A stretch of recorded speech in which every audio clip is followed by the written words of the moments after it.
Hey guys, your girl Bella. How are you? As you guys know, today is Fix My Credit Friday. Now, for those of you who are new to my channel, welcome.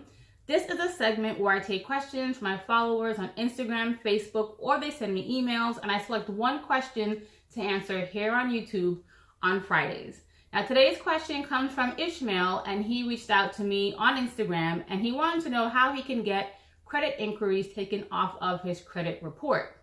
So let's kind of get back to the basics. What is a credit inquiry?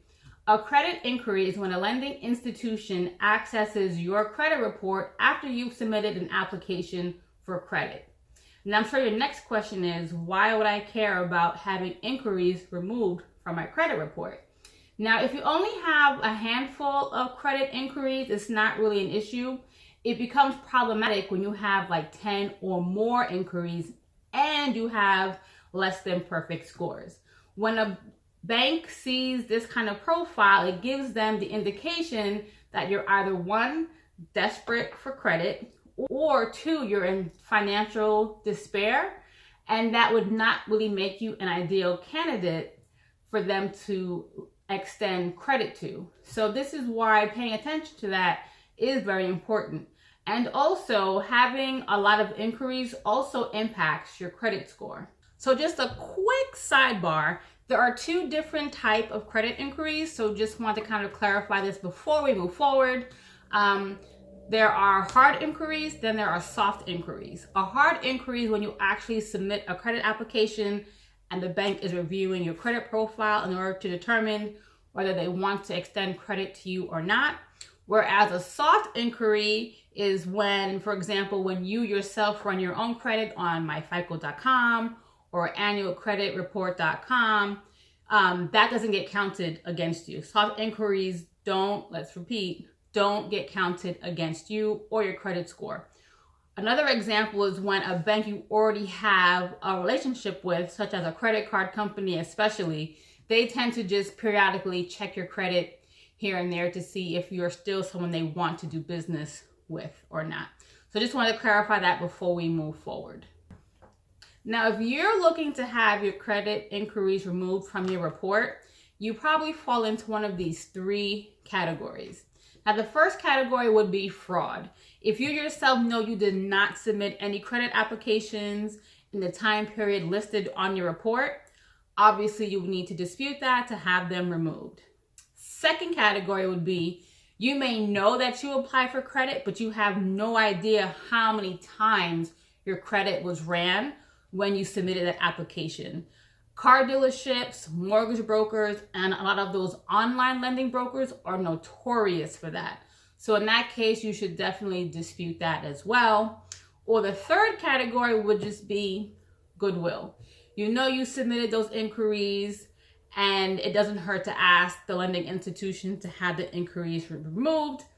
It can't hurt. It may work, it may not, but it doesn't hurt to ask. Now, in order to file your dispute or request, you would need to contact the lending institution by certified mail. Now, you can get their contact information from your credit report directly. Their name, address, and phone number are always listed on there, so you can use that to go ahead and file your dispute.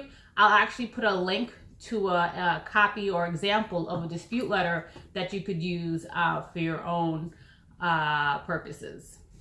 Now, you do have the option to also contact the 3 credit bureaus to file your dispute, but in my experience, you do get the most efficient results by contacting the bank or lending institution directly. Once you file your dispute with either the lending institution or one of the 3 credit bureaus, they will then conduct an investigation into whether the inquiry was valid or not. Now, if they are unable to verify any of the information, they are legally obligated to delete the inquiry from your credit report. Now, unfortunately, if you're going the goodwill route, they are not legally obligated to comply with your request. It's one of those things, if they want to do it, they can. If not, they don't have to. But all is not lost. Credit inquiries do fall off your credit report within 2 years after the inquiry was made. So once that time frame has passed, it will no longer have an impact on your credit report or your scores. Now, as I mentioned before, I will go ahead and put in the comment box below links to example letters or sample letters that you can use if you decide you want to go ahead and file any disputes yourself. All right, Ishmael, I hope that answers your question. I want to first thank you so much for reaching out to me. And secondly, thank you for allowing me to air your question on YouTube today. Now, if you guys have any questions you have for me, feel free to contact me on Instagram, or you can email me, and I will also put my contact information in the description box below. All right, guys, if you like this video, don't forget to hit the like button and to subscribe, and also hit that notification bell so you can be notified of when I post my next video. All right, guys, I'll talk to you soon. Bye.